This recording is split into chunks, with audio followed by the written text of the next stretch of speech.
Shalom, saudara-saudara yang saya kasihi dalam Kristus Yesus.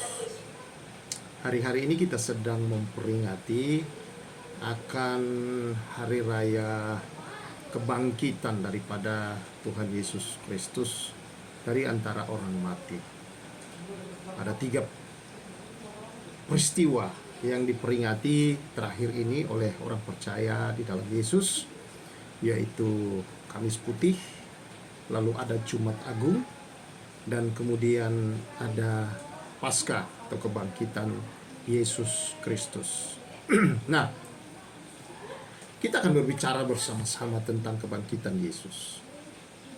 Ada kuasa di dalam kebangkitan Yesus tentunya, saudara-saudara. Untuk apa Yesus bangkit? Firman Tuhan berkata kepada kita bahwa orang-orang percaya di dalam Yesus adalah orang-orang yang lebih daripada seorang pemenang. Nah, saya ilustrasikan begini, saudara. Seorang suami pagi-pagi buta dia harus bangun karena dia harus mungkin mengantar anaknya ke sekolah. Dan setelah itu juga dia harus pergi ke kantor untuk bekerja atau ke tempat pekerjaannya. Jadi dia harus mempersiapkan segala sesuatu, mengantar anaknya ke sekolah, lalu setelah itu dia lanjut pergi ke kantor. Ya, kadang-kadang mengalami juga, saudara, bahwa ada macet, ada apa, lalu terlambat. Ketika terlambat berarti ada konsekuensi yang harus dia hadapi. Entahlah mungkin kena teguran, atau ada kantor yang menerapkan keterlambatan potong gaji. Ya, misalnya 20.000 atau ya, ada berbagai macam aturan diberlakukan. Dan ini menjadi sebuah pergumulan perjuangan seorang suami. Dia lakukan setiap hari selama 1 bulan. Dia berangkat dan dia pulang. Kadang-kadang siang dia harus minta izin dari kantor atau pulang dari kantor untuk jemput anaknya, ngantar ke rumah, lalu dia kembali lagi ke kantor. Dan sore hari dia pulang. Itu berlangsung setiap hari. Berjuang, saudara-saudara, untuk bisa melakukan itu setiap hari. Dan pada akhir bulan, maka hasil dari perjuangannya, dia mendapatkan upahnya, yaitu gaji. Dia menjadi seorang pemenang. Lalu setelah itu apa yang terjadi? Dia pulang ke rumah dengan sukacita. Sesampainya di rumah, istrinya berkata, "Mana gaji?" Saudara, suami berjuang habis-habisan selama sebulan untuk supaya dia menerima gaji yang utuh. Kalau bisa jangan ada yang dipotong. Nah, saudara, setelah dia sampai di rumah, sebagai seorang yang telah berjuang dan menang dan mendapatkan gajinya, dia mendapatkan di rumah, istrinya meminta. Nah, istri, suami, memang seorang pemenang setelah berjuang selama sebulan. Tetapi istri, saudara-saudara, dia lebih dari seorang pemenang. Dia tidak memperjuangkan apapun untuk mendapat upah itu. Tetapi saudara-saudara, suaminya memberikan itu kepadanya. Maka istri lebih dari pemenang. Nah, demikian Yesus, saudara-saudara. Dia berjuang di atas kayu salib. Dia berjuang menghadapi semua cemoohan, ludah, tamparan, pukulan, cercaan, hinaan. Dia menghadapi, dia dijual dengan harga 30 keping perak, saudara. Dia menghadapi berbagai macam teriakan dari orang-orang yang mungkin pernah ditolongnya, saudara-saudara, yang melihat mujizat yang dia buat. Tetapi sekarang berteriak, salibkan dia, salibkan dia. Dan bahkan dia menemukan murid-muridnya meninggalkan dia. Dan di depan dia seorang murid itu tidak mengakui bahwa dia mengenal Yesus. Betapa, saudara, satu derita yang luar biasa. Dan menghadapi berbagai macam pukulan-pukulan, dicambuk sampai hancur, dan Alkitab berkata rupa pun tidak ada pada dia, sehingga kita harus menginginkan dia. Siapa yang mau percaya, katanya. Nah, saudara yang saya kasih dalam Tuhan Yesus Kristus, itu semua dia lakukan dengan perjuangan sampai dia mati di kayu salib. Dia disalib dan dia berkata, "Sudah selesai. Bapa, ke dalam tanganmu kuserahkan nyawaku," dan dia mati. Seorang prajurit yang ragu apakah betul dia sudah mati, maka dia menombak di bagian lambungnya dan keluar air dan darah. Saudara yang saya kasih dalam Tuhan Yesus, 3 hari kemudian dia bangkit dari antara orang mati. Dia menang. Dia menang melalui perjuangan yang besar. Dia memenangkan perjuangan itu. Lalu hasil perjuangannya, saudara-saudara, itu didedikasikan kepada kita, diberikan kepada kita. Bahkan saudara-saudara, kemenangan yang Yesus terima itu sama yang diberikan kepada kita. Bahkan ada yang lebih kita miliki, yaitu kita tidak perlu berjuang mengalami seperti Yesus. Yesus yang berjuang untuk menang, lalu kemenangannya diberikan kepada kita. Makanya kita disebut lebih dari pemenang. Karena tidak perlu berjuang seperti Yesus untuk menerima kemenangan itu. Inilah kasih karunia. Inilah kebaikan Allah kepada kita, saudara. Nah, mari kita lihat satu ayat firman Tuhan, Roma 4 ayat 25. Yaitu Yesus yang diserahkan karena pelanggaran kita dan dibangkitkan karena pembenaran kita. Jadi kematian Yesus adalah untuk menerima hukuman karena pelanggaran kita, pelanggaran saudara dan saya. Tetapi kebangkitannya saudara adalah untuk membenarkan saudara dan saya. Wow, luar biasa. Dan saya mau katakan saudara bahwa tubuh yang bangkit itu adalah sama dengan tubuh yang diserahkan. Tubuh yang mati, yang dikubur, sama dengan tubuh yang bangkit.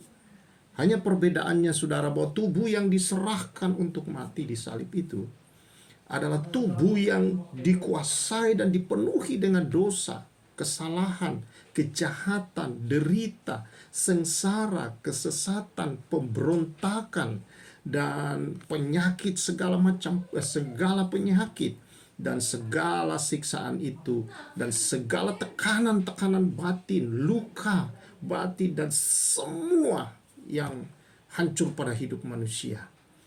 Itu yang ada pada tubuh yang diserahkan. Lalu dipikulkan ke dalam diri Yesus semua. Ditanggungkan ke dalam diri Yesus. Lalu Allah dalam segala murka dan amarahnya terhadap dosa dan kesalahan manusia menghukum, menyatakan keadilannya ke dalam diri Yesus, saudara. Dan apa yang terjadi? Terjadilah bahwa Yesus menyelesaikan semua itu di dalam tubuhnya. Allah menyelesaikan, menyatakan keadilannya ke dalam tubuh Yesus, saudara, dengan menghukum semua dosa. Dan apa yang Yesus lakukan itu menyenangkan hati Allah, memuaskan keadilan Allah, memuaskan saudara-saudara akan segala kasih Allah. Dan apa yang terjadi, saudara, semua selesai. Maka ketika itu selesai, Yesus mati. Kematian dia, saudara-saudara, bagi iblis, dia pikir selesailah Allah itu. Dia tidak tahu bahwa justru kematian Kristus di kayu salib itu adalah sebuah tempat di mana terjadi pembalikan. Yesus menghancurkan kuasa kehidupan kerajaan iblis. Lalu kemudian saudara-saudara membangkitkan dan menyatakan kuasa kerajaan Allah. Saya sudah jelaskan dalam khotbah saya yang pertama, dalam rekaman yang sebelum ini, saudara. Apa yang terjadi di Taman Eden dan apa yang terjadi di atas salib. Dosa, saudara, bukan sekedar berbuat kesalahan. Dosa bukan sekedar melanggar memakan buah dan melanggar perintah, tidak. Tapi dosa, saudara, adalah di mana Adam dan Hawa telah menukar hidup Allah yang mereka miliki dengan utuh, yaitu gambar dan rupa Allah itu, dengan gambar dan rupa setan. 100% itu tertukar, saudara. Dia lepaskan gambar dan rupa Allah dan dia mengambil gambar dan rupa setan. Itulah dosa. Dia berada di bawah kuasa penghambaan dari kerajaan iblis, kerajaan setan, dengan segala sistemnya, dengan segala kedagingannya, kemauan dan keinginannya.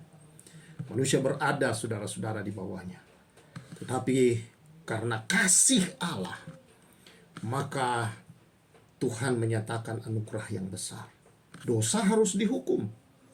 Maka karena kasih, Allah tidak menghukum dosa dalam diri kita. Maka Allah, saudara-saudara, yang adil, yang harus menghukum dosa, membuat pengganti, yaitu Yesus Kristus. Dia yang tidak mengenal dosa, tidak berdosa, tidak tahu dosa, dijadikan dosa karena kita, karena saudara dan saya. Lalu dosa ditimpakan kepadanya. Lalu Allah menghukum dosa itu di dalam dia.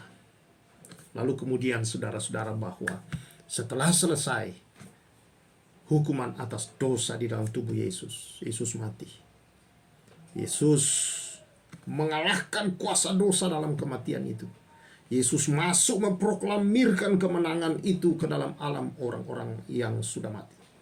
Lalu kemudian saudara-saudara, dia masuk di alam maut, mengalahkan kuasa maut itu. Pada hari ketiga, dia bangkit dari antara orang mati. Kebangkitannya saudara-saudara itu adalah untuk menyatakan kepada kita, adalah merupakan bukti, adalah merupakan kwitansi, saya katakan, resi pembayaran, bahwa dia sudah menyelesaikan penebusan, dia sudah bayar lunas semua di sana, saudara. Kita yang selama ini di bawah perhambaan dosa, di bawah penghambaan kerajaan iblis, dibeli dengan harga nyawa Yesus dan darahnya itu. Lunas. Maka ketika sudah dibeli, tidak ada lagi yang bisa menuntut. Ya, karena apa? Sekarang kita bukan milik iblis. Sama seperti seorang ibu, saya katakan, yang pergi ke pasar. Dia beli ikan 20.000, kata penjual ikan. Lalu dibungkus dan dia bawa pulang, dia bayar 20.000. Maka si tukang ikan tidak boleh protes dan tidak bisa lagi mengatakan, jangan dibawa, itu ikan saya. Tidak bisa, karena sudah dibayar lunas. Demikian hidup kita. Kematian Yesus membayar lunas. Maka semua milik iblis, penguasaan iblis, segala kuasa kerajaan iblis atas kita, atas manusia, orang-orang percaya dilepaskan. Lalu kemudian Tuhan menggantikan ke dalamnya, yaitu kehidupan kekalnya. Jadi salib bicara kehidupan kekal. Di sana selesai. Lalu dia bangkit. Untuk menyatakan apa dia bangkit? Untuk membuktikan bahwa dia sudah selesai bayar, bahwa harga pendamaian telah diterima, saudara-saudara. Ya, bahwa semua sudah selesai. Ya. Nah, firman Tuhan berkata, saudara-saudara, di dalam firman Tuhan dikatakan, sekiranya Yesus tidak dibangkitkan, maka tetaplah dosamu, sia-sialah imanmu. Saudara tetap orang berdosa, dan iman Anda kepada Yesus sia-sia seandainya Yesus tidak dibangkitkan. Pertanyaannya, saudara, apakah harga penebusan pendamaian itu diterima? Dalam perjanjian lama kita lihat bahwa seorang imam besar setahun sekali masuk di dalam bait Tuhan, di dalam kemah Tuhan, lalu masuk di ruang maha kudus, di mana di situ, saudara, ada tabut perjanjian atau lambang kehadiran Allah di tengah umat Israel. Dia membawa darah domba yang telah disembelih di bagian luar, dan dia masuk ke dalam untuk menadakan pendamaian antara Allah dan umat Israel. Maka imam besar, Imam Harun, masuk sekali 1 tahun. Setiap tahun dia melakukan itu, saudara, untuk mengadakan pendamaian. Namun saudara-saudara, kita tahu bahwa tidak ada orang boleh masuk kecuali imam besar. Ya. Nah, bagaimana kalau imam besarnya tidak keluar, saudara? Itu artinya dia mati. Berarti dia punya persembahan atau korbannya tidak diterima oleh Allah. Maka satu-satunya jalan untuk mengeluarkan dia dari sana, maka imam ketiga masuk, dia diikat dengan tali pada bagian pinggang dengan giring-giring yang bunyi. Kalau sudah tidak bergerak, tidak bunyi giring-giring, berarti dia mati. Maka persembahan atau korban darah tidak diterima oleh Tuhan. Maka itu membuat sedih bangsa Israel. Tetapi saudara, kalau dia keluar dengan selamat, artinya korban pendamaian itu, saudara, diterima oleh Tuhan. Nah, di dalam itu ada tabut perjanjian, saudara-saudara, ya. Saya katakan, kalau misalkan tabut perjanjian yang isinya kotak, lalu ada tutupnya. Di atasnya, saudara, ada kerubimnya, itu lambang kehadiran Allah yang melihat ke bawah. Di atasnya ada tutup. Nah, tutup itu disebut tutup pendamaian. Ketika Imam Harun masuk, maka dia membubuhkan darah di atas tutup pendamaian, sebagai lambang bahwa Allah, saudara-saudara, menutupi atau menghapus. Makanya pemazmur berkata dalam Mazmur 32, berbahagialah manusia yang dosanya ditutupi dengan darah, saudara-saudara, ditutupi sehingga Allah tidak bisa melihat dosa itu. Apa isi di dalam tabut itu? Saya pernah jelaskan di khotbah saya yang lalu, saudara, dalam rekaman-rekaman itu.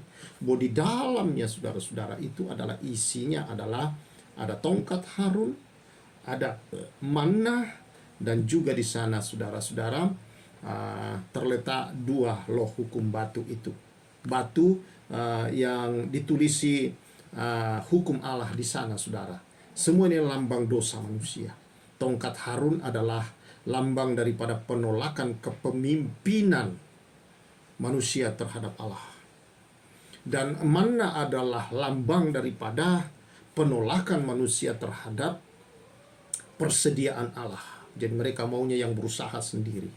Lalu kemudian, saudara-saudara, 2 loh batu itu yang berisi 10 hukum itu adalah lambang, saudara-saudara, penolakan manusia terhadap kepemimpinan, kasih, kuasa, dan juga, saudara-saudara, akan perintah-perintah Allah.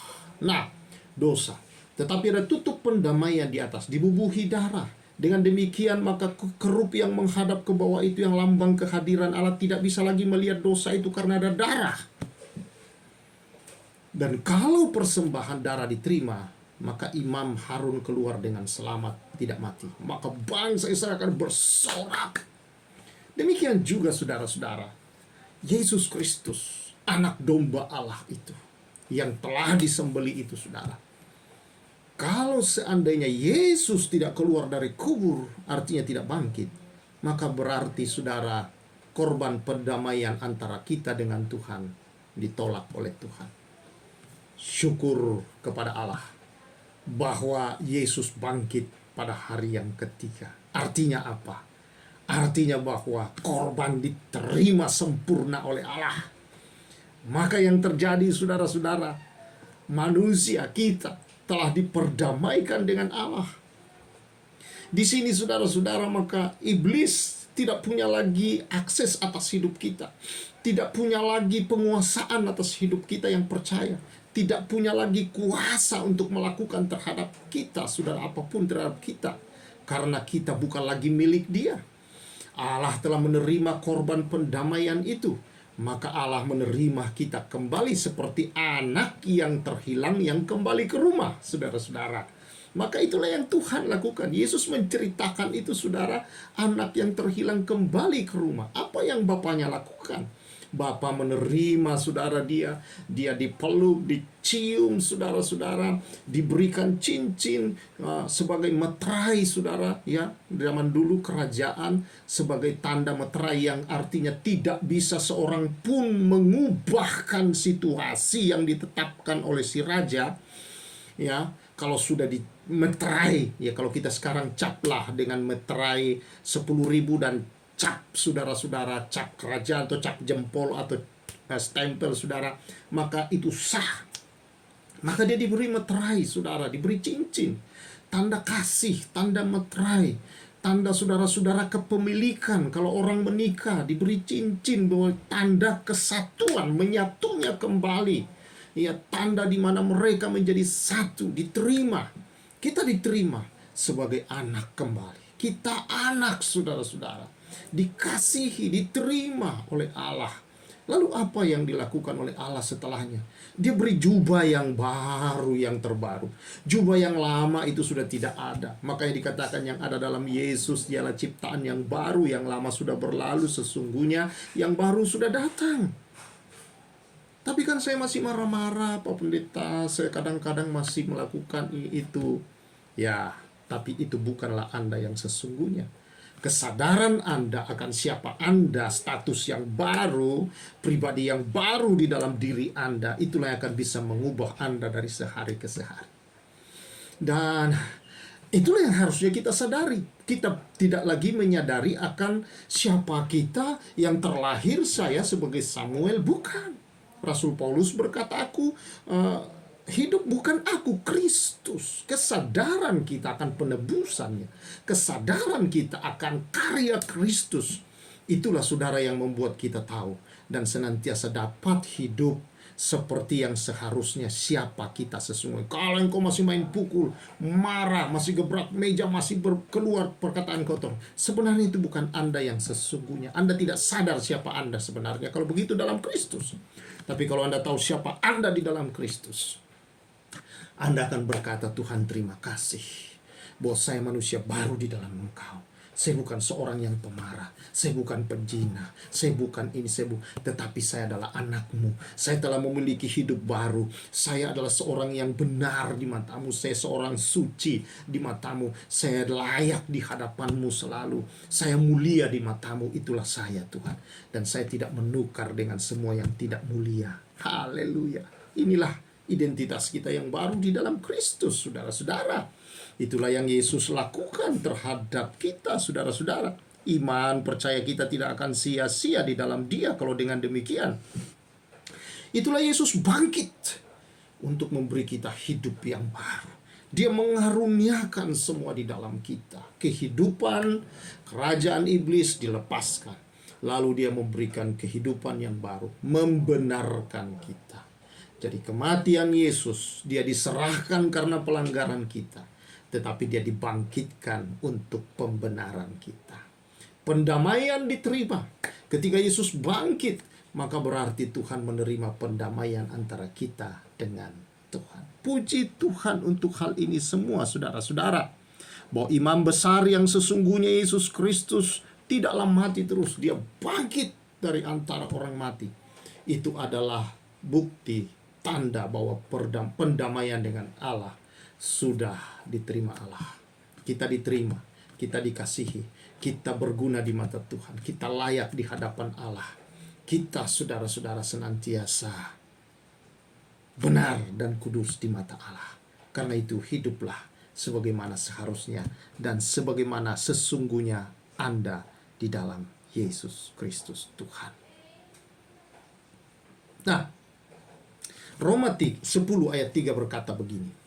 Sebab oleh karena mereka tidak mengenal kebenaran Allah, dan oleh karena mereka berusaha untuk mendirikan kebenaran mereka sendiri, maka mereka tidak takluk kepada kebenaran Allah. Kita harus tahu begini. Dalam perjanjian lama, saudara, seseorang dibenarkan oleh Allah kalau dia telah melakukan perbuatan yang benar berdasarkan hukum-hukum Allah. Dia boleh dianggap oleh Tuhan telah melakukan kebenaran dan dipandang Tuhan benar, dan dia boleh diterima Tuhan sebagai dia kudus dan suci kalau dia melakukan perintah Allah itu. Tetapi tidak demikian setelah Kristus datang dan mati dan bangkit dari antara orang mati. Dalam perjanjian baru, saudara-saudara, menjadi dibenarkan bukan hasil perbuatan kita, manusia, tetapi itu adalah karena keberadaan kita yang dibenarkan oleh Yesus. Yesus sang kebenaran mengambil semua dosa kesalahan kita, menghukumnya, membebaskan kita dari hukum dosa dan hukum maut, Roma 8 ayat 2. Lalu kemudian saudara menjadikan kita sebagai orang benar di mata Tuhan, saudara. Jadi di dalam perjanjian baru, setelah Kristus mati dan bangkit dari antara orang mati, saudara-saudara, menjadi orang benar adalah pemberian. Kebenaran adalah pemberian. Kesucian adalah pemberian, bukan hasil perbuatan kita. Setelah kita jadi orang benar, jadi orang yang dikuduskan dan dibenarkan oleh Allah, dilayakkan, dipantaskan oleh Allah karena karya Kristus di salib. Kita ini layak, kita ini pantas, saudara-saudara. Kita ini bahkan dikatakan oleh kitab mulia, kita anak. Itu sebabnya anak yang kembali ke rumah itu, saudara, dimuliakan oleh ayahnya. Lembu tambun yang terbaik, yang paling gemuk dipotong, bikin pesta yang tidak pernah dialami anak yang tinggal di rumah itu karena kesalahannya. Tetapi saudara, bagi kita yang mau kembali kepada Tuhan, Tuhan melakukan itu luar biasa, saudara-saudara. Inilah anugerah. Si anak memang tidak pantas, dia mengakui kesalahan, ayahnya tidak mendengar kesalahan karena sebelum dia datang mengakui, ayahnya telah mengampuni dia. Itulah yang terjadi kepada saudara. Sebelum Anda lahir, Yesus telah mati untukmu 2000 tahun yang lalu. Sebelum Anda menginginkan dia, dia telah menginginkan saudara dan telah memberi dirinya untukmu. Bahkan Wahyu pasal 13 berkata, anak domba Allah itu telah disembelih sebelum dunia dijadikan. Jadi itu memang sudah Allah kerjakan jauh sebelumnya, saudara. Jadi berbicara kematian Kristus di atas kayu salib, saudara, adalah berbicara tentang sesuatu yang kekal. Ini satu hal yang luar biasa buat kita. Jadi saudara-saudara yang saya kasihi di dalam Tuhan Yesus Kristus, kalau ada orang percaya, orang-orang Kristen yang masih berusaha berbuat yang baik supaya menyenangkan Allah, supaya diampuni oleh Tuhan, supaya diterima, supaya layak di hadapan Tuhan, saudara-saudara, maka berdasarkan Roma 10 tadi ayat 3, maka dikatakan orang tersebut tidak takluk kepada kebenaran Allah, tapi sedang mendirikan kebenaran sendiri. Nah, hal ini bisa terjadi karena dua hal, saudara. Orang itu tidak tahu bahwa orang benar di hadapan Tuhan itu adalah pemberian, kasih karunia dari Tuhan.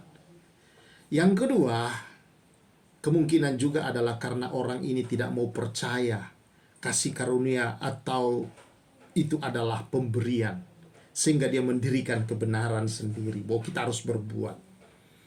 Kalau begitu, kita tidak usah berbuat yang benar dan baik. Oh, bukan begitu. Setelah kita jadi orang benar, setelah kita jadi orang kudus di hadapan Tuhan, dikuduskan, dibenarkan, dilayakkan, dipantaskan, diterima oleh Allah, apakah saudara masih akan hidup? Engkau dirampas dari kerajaan setan ke dalam kerajaan Allah. Apakah masih saudara mau hidup dalam nilai-nilai kerajaan setan? Tentu tidak. Itu bukan status Anda. Itu bukanlah identitas Anda. Anda punya identitas baru. Ciptakan baru, saudara. Itu bukan sebuah kalimat biasa. Itu sangat dalam bahwa kita telah dibuat Tuhan benar-benar di dalam hidup kita. Ini ada Kristus baru. Rohnya dia tempatkan. Dia pergi ke surga, lalu dia utus Roh Kudus. Datang Allah Tritunggal ini, saudara-saudara, yaitu Roh Kudus, pribadi Allah yang ketiga. Dia diam dalam kita. Dia sama dengan Yesus dan Bapa, tidak ada perbedaan.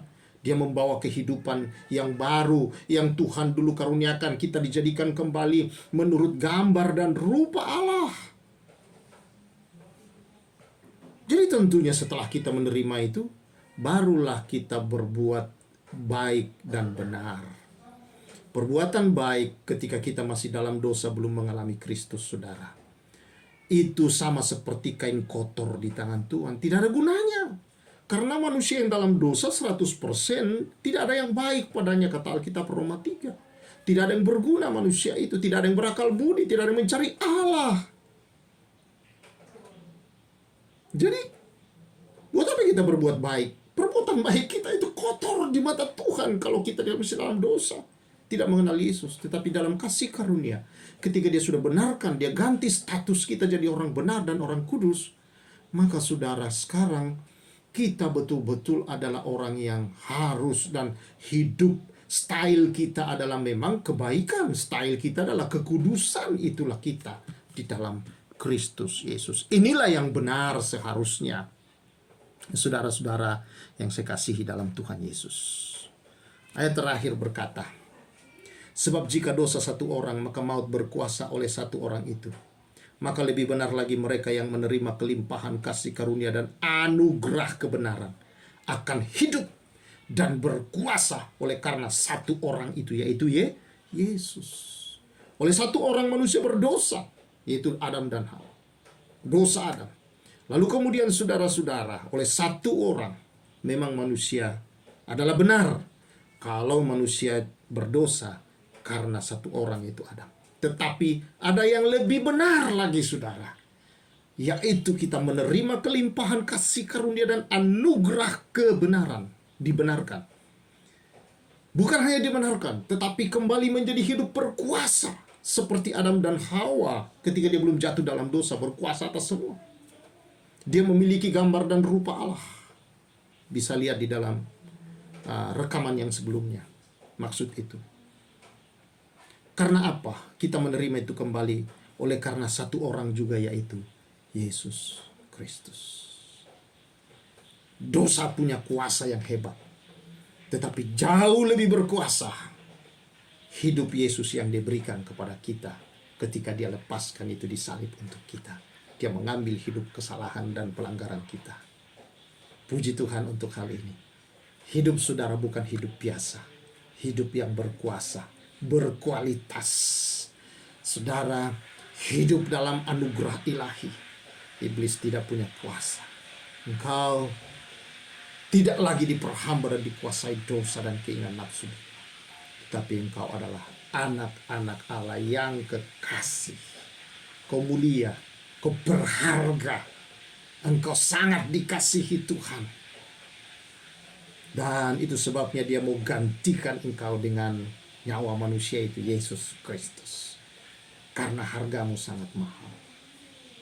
Jangan sakiti dirimu, saudara, dengan berbagai, hanya karena omongan orang dari luar, hanya karena cercaan orang, lalu kau membiarkan dirimu tersakiti. Tidak, Anda tidak sehina yang mereka katakan. Anda terlalu berharga untuk kata-kata itu. Abaikan, katakan, terima kasih Tuhan, aku berkati dia. Karena itu tidak akan menimpa, dan itu bukan Anda. Tetapi itu adalah dia yang mengatakan itu. Itulah yang ada dalam dirinya sehingga itu keluar dari dalam hati, dari dalam mulutnya. Karena itulah diri dia, tapi kita tidak. Karena itu berbanggalah di atas karena salib. Karena Rasul Paulus berkata, tidak ada yang dia banggakan selain salib. Di atas salib, saudara-saudara, Kristus mati. Namun saudara, dia bangkit kembali. Kuasa kebangkitannya bukti bahwa kita sudah berdamai dengan Allah. Puji Tuhan. Dan oleh darah anak domba itu, Anda dapat datang secara pribadi kapanpun, dimanapun, situasi apapun untuk berbicara kepada Bapa. Karena ingat, dia Bapamu, kau anaknya. Hari ini saudara mendengar ini, kalau engkau belum jadi anak, buka hatimu. Percaya, terima Yesus sebagai Tuhan Juru Selamatmu. Berdoa kepadanya, dan engkau adalah anak yang sangat dikasihinya. Tuhan memberkati kita semua. Terima kasih Tuhan. Kebenaran ini boleh memberkati anak-anakmu. Memberkati setiap yang mendengar. Membuka pikiran wawasan kami. Betapa berharga dan mulianya kami. Karena kuasa kematian dan kebangkitan Yesus yang hari ini kami peringati. Terima kasih Tuhan. Dalam nama Yesus kami bersyukur. Amin. Tuhan memberkati kita semua, saudara-saudara. Saya Pastor Samuel menyampaikan salam restorasi.